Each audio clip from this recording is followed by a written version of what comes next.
John chapter 14, the first verse, as Jesus is talking with his apostles, he says, "Let not your heart be troubled." Let not your heart be troubled. It's really hard to do.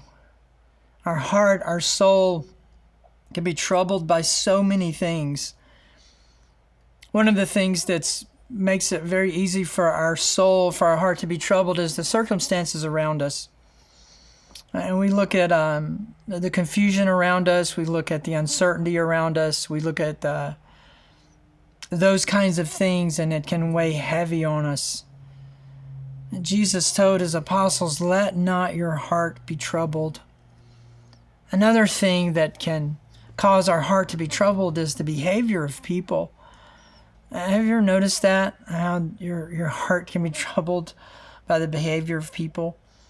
Yesterday afternoon, I was just kind of out walking around and looking at the thunderstorms that were on the mountains, and I walked over to our little parking lot, and man, it was filthy. There was just all kinds of trash, and apparently a lot of people have been having lunch, and they've just been throwing out their stuff.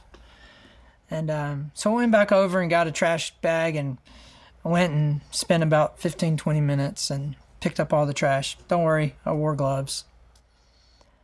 But as I was picking that up, I was just kind of reminding myself, to not be upset about this, not get angry about this, but just to say, you know what, this is what love requires of me in this moment, is to pick up this trash.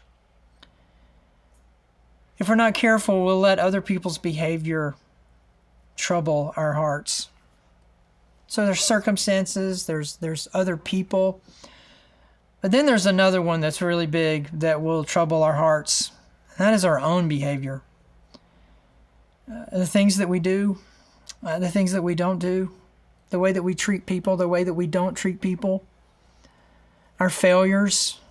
There's all kinds of things, mistakes we make, missed opportunities, times to be bold and we choose to be weak, times when we should say nothing and we say something. Instead of being question askers, we're statement makers. And if we're not careful, our own sinfulness, our own behavior will trouble our hearts. But Jesus said, "Let not your heart be troubled." And when I think about those two words, "let not," it just kind of jumps out at me, and it just lets me know that it's a choice. If my heart is troubled, it's because I choose for it to be troubled. Let not your heart be troubled. So how my soul is within my control. I can choose to let it be troubled. This past Sunday, I talked about how we don't need to be discouraged when we're discouraged. And whether we're discouraged by the circumstances, or we're discouraged by people, or we're discouraged by our own behavior, we don't need to be discouraged by when we're discouraged. He says, "Let not your heart be troubled." So it's a choice. I can choose for my heart to be troubled, or I can choose for my heart not to be troubled.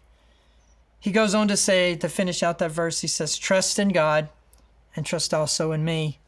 So that's how. He's telling us what? Don't let your heart be troubled. If you'll trust me, trust in God. I have a way of praying. And when I pray, I picture myself in a swing, like a front porch swing with Jesus.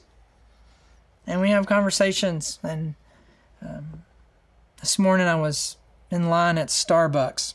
Now, it was a really long line. And I was sitting there and just kind of thinking about all the things that are going on in life. And I pictured me and Jesus sitting in the swing. And this is what I heard the Spirit say to me.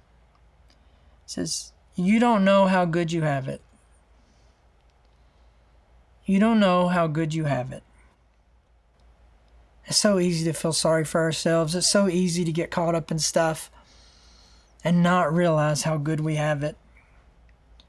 And when I heard him say that, I immediately got this picture in my mind Because I say that to Amelia on occasion. Amelia will be complaining about something, or she'll be involved in something, and I'll just go put my arm around her and I'll say, Amelia, you don't know how good you have it. And this morning in the Starbucks line, it was God's opportunity to remind me that I don't know how good that I have it.